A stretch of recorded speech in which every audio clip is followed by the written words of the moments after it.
Hello, and welcome to another episode of That's So Bizarre. I'm your host, author, hippie, gypsy pirate, Becky Porchot. And here we are, back again with my friend Tova. And she has just told us some good stories about shadow people, little 4-foot shadow people that she is seeing, and she was able to get rid of, so she no longer sees them anymore. Okay, so you said you had kind of a psychic premonition. I did. I think this was in November of 2011 or 2012. I can't remember. A couple of years ago. I'm in my bed, sort of half awake, maybe sort of in a semi-dream, almost woke, whatever. And I hear this like loud rumbling noise charging towards like my house, almost towards my bedroom wall. And it's getting louder and closer and louder and closer. And I thought, this thing's going to just crash right into my house. Into this bedroom. And I'm laying there, and all of a sudden, an enormous boom. And I was expecting to see the front of a truck or something coming right through the wall. And then as I'm laying there, I begin to feel my body burning. Burning, and every cell in my body was like vibrating, and it was like burning hot. And then it just stopped, and I woke up. So I'm trying to think what I thought of this at the time. Did I think it was a premonition or just a weird dream? But it was very audible. I mean, it was very audible, and you could feel. You could feel. A lot of times you don't feel things in a dream, but I could feel the heat. I could hear the noise. All my senses were alive. So over time, next couple of months, I didn't think much about it. And then in January, after this November dream. So it was in November, okay, and then January comes around, and there was a plane leaving Daytona Beach heading for the Midwest, and they were running into engine trouble of some kind. And they wanted to go back to Daytona, but the Daytona airport, the controller said, no, you're too far. You're closer to the Flagler Airport.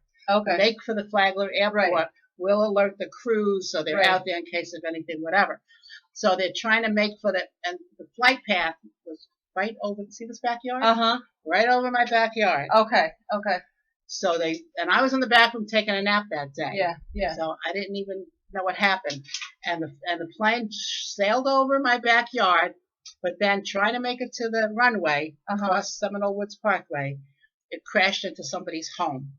Wow. And how far away was this? Right around the corner. Right around the corner. Okay. Yeah, on Utica Path. Okay.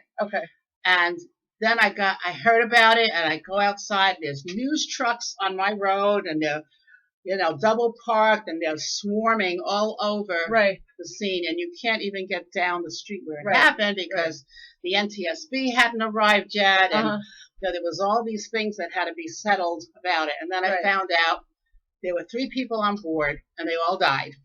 Wow. And the woman that was on the home, she was home. That's lightning. We're sitting on Tova's porch right now. She was home, but I think in a room where the plane maybe crashed in this part, she was in a different part. So she managed to escape. She got out alive. But the plane, blew up, flames. The house was in flames. Now the house isn't even there. Eventually they leveled it, and there's an empty lot there. Then I learned from somebody in the neighborhood, I forget who, that somebody organized on the Sunday after the crash, which was a Friday, that they were going to have an evening vigil right at the site of the plane crash. And I thought, I think I want to go to that. So, and everybody was bringing candles. So I brought a little candle. And I had on here, I'll show you the picture later. And people were there walking around. They had this like deer in the headlights looks on their faces, like, And was there a wreck there? I mean, was there airplane pieces everywhere? Yeah, they hadn't removed it. Yeah, and it was in the house. What year was this?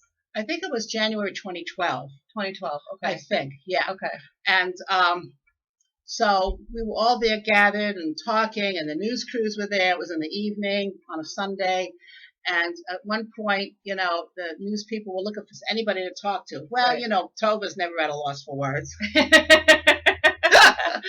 So what I tried to tell them was like, look, we're not here to live our lives out in fear. This Right. could have happened anywhere. It could have Right. been a field in Kansas. It could have been a skyscraper in New York. If Right. we go around feeling like, I live Right. near an airport, Right. you know, like, Right. is that a way to live? Yeah. You know? Yeah. So I try to minister in a sense. I'm not a minister, but I am. I try to minister to their fears and try Right. to quell Right. this anxiety over living near an airport. So, and one of the news people This is cool. took this picture of me Let's see if we can get it. So it's, you know what? praying for Yeah. these people. Or I can. Tova's in the middle, and she's got like a big scarf wrapped around her, and there's a bunch of people holding candles, and it says Tova Janowski raises her arm while singing praises at a candlelight vigil held Sunday at 22 Utica Path in Palm Coast. So that's like literally like what, a block away? Yeah, it's down the street and around the corner. So let's get back to this whole premonition thing. Right. How are you feeling about all this? Did you know right away when you heard it happen? You said, "Oh my God, I sensed this 2 months ago."